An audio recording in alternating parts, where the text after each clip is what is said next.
Good evening. हाँ जी, देखो, figure of speech, poetic device. तो पोएटिक डिवाइस के बारे में सबसे पहले identification of simile and metaphor. मैं दो पोएटिक डिवाइस फिगर स्पीच को साथ में ले रहा हूं, सिमिली और मेटाफर को। क्यों ले रहा हूं? क्योंकि दोनों के अंदर कंपेयर किया जाता है, कंपैरिजन होगा दोनों में, तो इसलिए दोनों को मैं साथ में स्टडी करवा रहा हूं।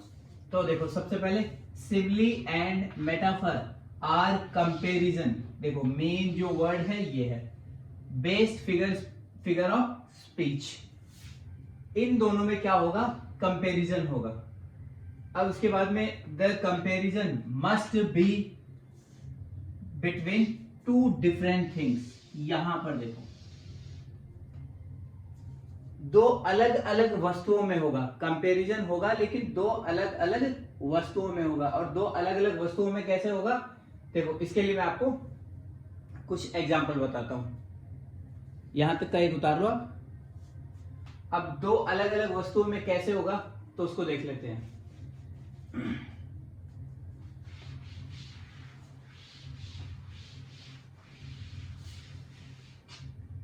देखो, एग्जांपल है हमारे पास में,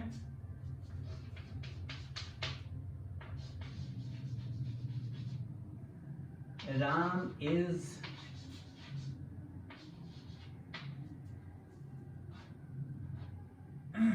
लाइक ए टाइगर।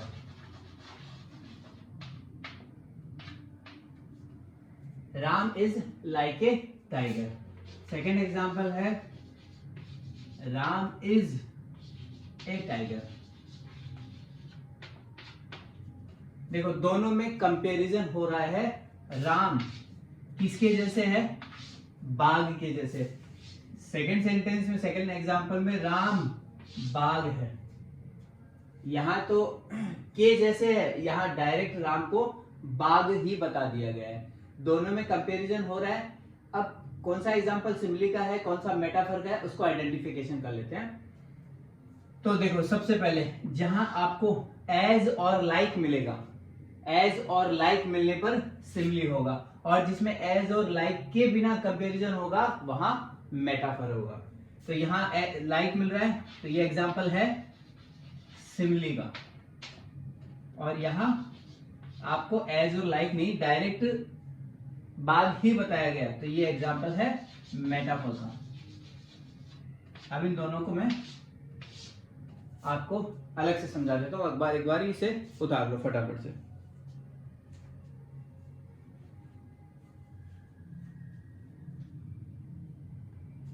हाँ,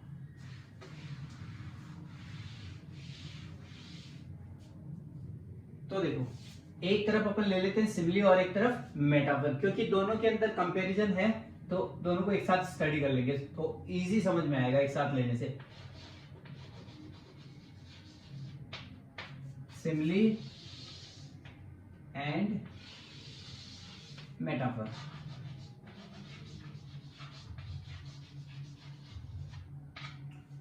देखो, दोनों में हम कंपेयर ही करेंगे, और दो अलग अलग थिंग्स यानी दो अलग अलग वस्तुओं का कंपैरिजन होगा।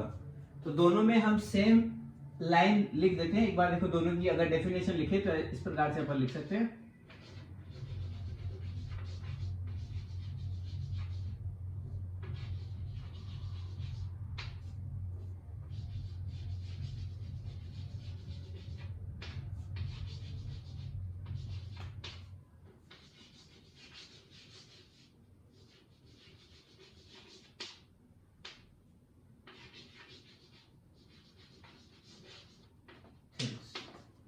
Comparison between two different things. आपको जो इसका की पॉइंट है, सॉरी की वर्ड है, वो है to different thing.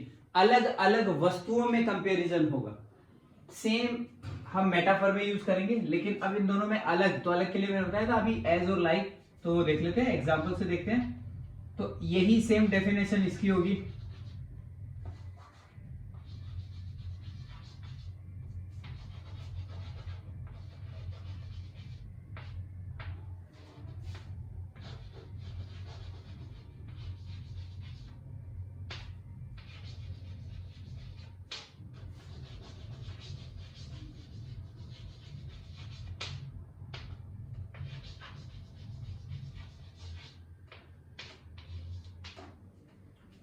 Comparison between two different things, यानी यहां पर भी जो की वर्ड है ये है टू डिफरेंट थिंग्स। अब दोनों की डेफिनेशन सेम है लेकिन दोनों को अलग कैसे किया जाए, तो यहां इसी को कंटिन्यू करते हुए using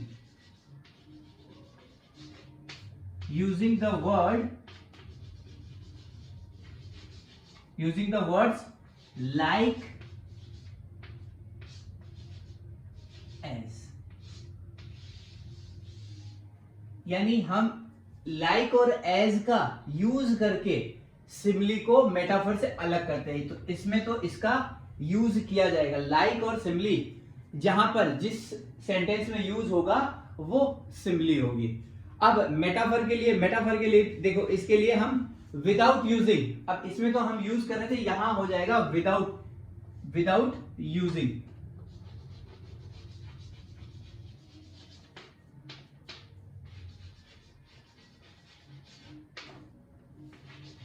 The words like as, cross, without using the words like और एज का जहां यूज नहीं होगा, जिस सेंटेंस में डायरेक्ट ही बता दिया जाएगा, टू डिफरेंट थिंग में कंपेयर होगा लेकिन उसे डायरेक्ट ही उसकी तुलना उससे डायरेक्ट की जाएगी बिना लाइक और एज का यूज किए हुए, वो सेंटेंस किसका होगा, मेटाफर का। और सिमिली के लिए एज और लाइक का हम यूज करेंगे, वो सिमिली होगी। दोनों की डेफिनेशन सेम होती है, बस इतना सा इसमें थोड़ा सा डिफरेंस क्या है, सिमिली के लिए हम एज और लाइक का यूज करते हैं और मेटाफर के लिए इन दोनों वर्ड्स का यूज नहीं किया जाता। कंपेयर होगा वो भी दोनों डिफरेंट, दोनों अलग अलग वस्तुओं में। अभी एग्जाम्पल देखा था, Ram is like A tiger, Ram इंसान है और बाघ एक जानवर है, दोनों अलग अलग डिफरेंट थिंग्स थी लेकिन यूज किसका हो रहा था, लाइक का, सिमिली का एग्जांपल था। मेटाफर में था Ram is a tiger, Ram को डायरेक्ट ये बताया गया कि वो बाघ है, दोनों में देखो डिफरेंट थिंग, राम मनुष्य और टाइगर जानवर, लेकिन यूज किसका नहीं हो रहा था, एज और लाइक का। ये उतार लो फटाफट से, फिर कुछ एग्जाम्पल देखते हैं।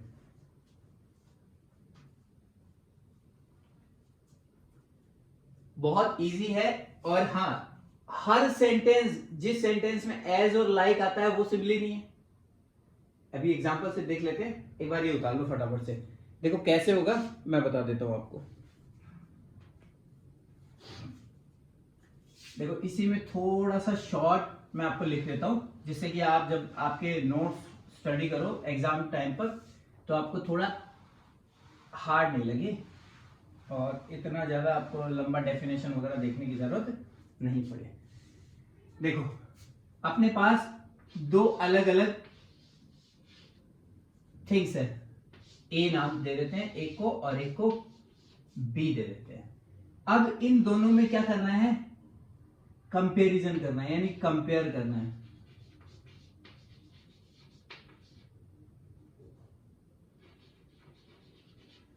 दोनों में कंपेयर होगा लेकिन यहां आपको यूज करना है लाइक एज का। ए को बी से कंपेयर करने के लिए जहां आप लाइक और एज का यूज कर रहे हो वो तो है सिमिली, इनका अर्थ निकलेगा के जैसा, के जैसे या के समान।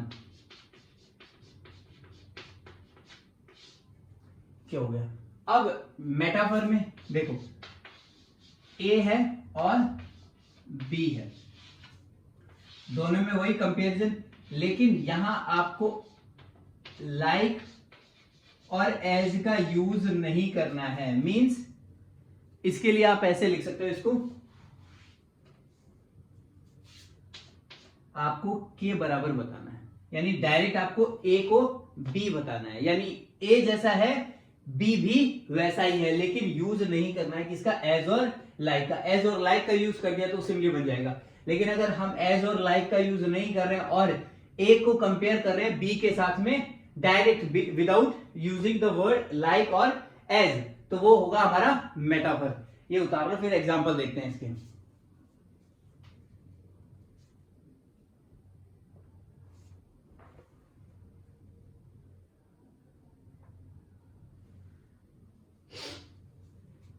एग्जाम्पल अभी दो अपन ने ले लिए थे।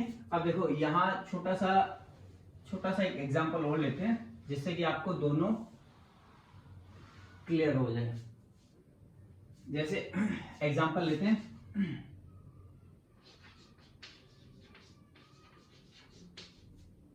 Ashok is like a lion, ठीक है। और यहां मैं इसी सेंटेंस को अशोक इज ए लायन, यहां तो मैंने कहा Ashok is like a lion, लेकिन इस सेंटेंस में अशोक इज ए लायन, यहां देखो मैं यूज कर रहा हूं। और सबसे पहले देखो जिसमें कंपेयर हो रहा है डिफरेंट होना चाहिए। तो देखो यहां ह्यूमन बीइंग है और यहां जानवर है, यानी टाइगर, एनिमल की बात हो रही है, दोनों डिफरेंट है। अब यहां सब फिर देखो पहले सबसे पहले आप क्या करोगे, आइडेंटिफाई टू डिफरेंट थिंग। इसके बाद में हम देखते हैं जहां एज और लाइक, के जैसा, अशोक लॉयन के जैसा है, ठीक है। अशोक के लिए लॉयन का यानी के जैसा वर्ड हम यूज कर रहे हैं, तो ये सिमिली का एग्जांपल है। लेकिन यहां देखो अशोक लायन दोनों अलग अलग है, टू डिफरेंट थिंग्स है, लेकिन मैंने डायरेक्ट ही अशोक को बोल दिया यानी बराबर यूज किया, अशोक लॉयन है, तो मेटाफर हो गया।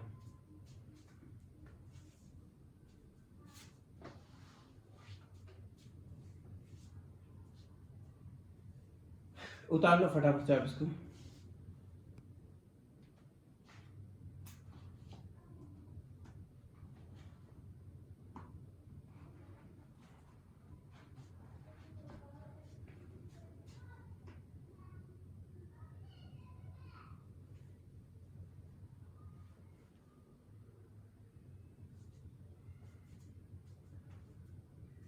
उतार लिया होगा तो इसके कुछ एग्जांपल मैं भी लास्ट में लिख देता हूं, आपको एक शीट दे देता हूं उसके। अब आता है पर्सोनिफिकेशन, तो उसे हम अलग कैसे करते हैं इससे, क्या होता है पर्सोनिफिकेशन, बताओ देखिए किसे कहते हैं पर्सोनिफिकेशन।